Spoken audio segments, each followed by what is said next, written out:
So when we're going into looking at corrective action, we've got all these issues, we've decided whether their behavior results, usually they're behavior oriented. The question is, what are we going to do about it? So remember again that the purpose of corrective action, it's corrective. It's like, it's the correction system. It's not the punishment system. You see, we think of it sometimes as you're going to get it. You're going to be punished. Well, you're going to be punished really isn't the purpose of it. So your corrective options, and if you think about these as steps, comment and question. Quite frankly, that's the role of the lead hand, the working leader. Verbal warning. In most organizations now, this becomes a supervisory task. And by verbal, it means that it's probably going to be documented. Now, you could still document the comment in question. It could just be, hey, noticed that Mary came back from break a little bit late, just mentioned it to her. That could be all you would write down in your notebook. When you get to the verbal warning, it's probably going to be a memo to the person's file, even though it's not a written warning, because you're at least documenting it now as a disciplinary step. Then there's the written warning. That's an actual written memo presented to the employee. They sign it. And again, my suggestion is get your HR department involved when it gets to that level. Suspension. Some companies have eliminated this step because they figure that it just encourages employees to say, fine, give me a day off. I don't care. Give me 3 days off. I'm good with that. I worked enough overtime. I got enough money in the bank. Give me a few days off without pay. Believe it or not, some people feel that way. So some companies have eliminated the whole suspension issue. Like your written warning, it's termination time. Okay? So then it's dismissal.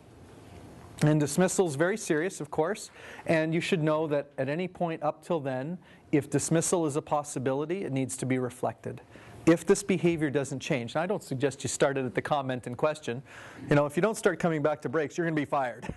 That might be a little harsh. But as soon as it starts to get into the verbal, written warnings, you better be telling the person that if you don't change your behavior, it could result in your dismissal. Because if you don't tell people that, it's been known to be thrown out because the person didn't know that the consequence of continuing it would be the possible loss of their job. Just trying to protect you. The last thing you want to do is to take one of your troublemakers, use the progressive discipline properly, and then have the person not be terminated.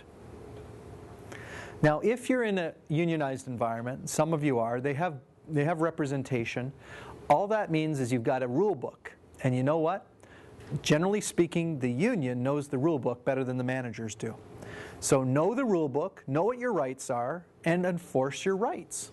It's only by not enforcing the rights in the bargaining agreement that you basically have given in your rights as an employer.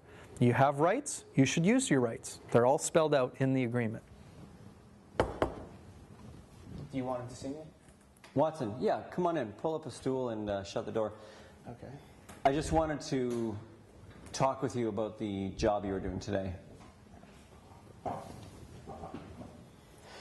I noticed you were struggling a little bit with the assignment I gave you. Is everything okay?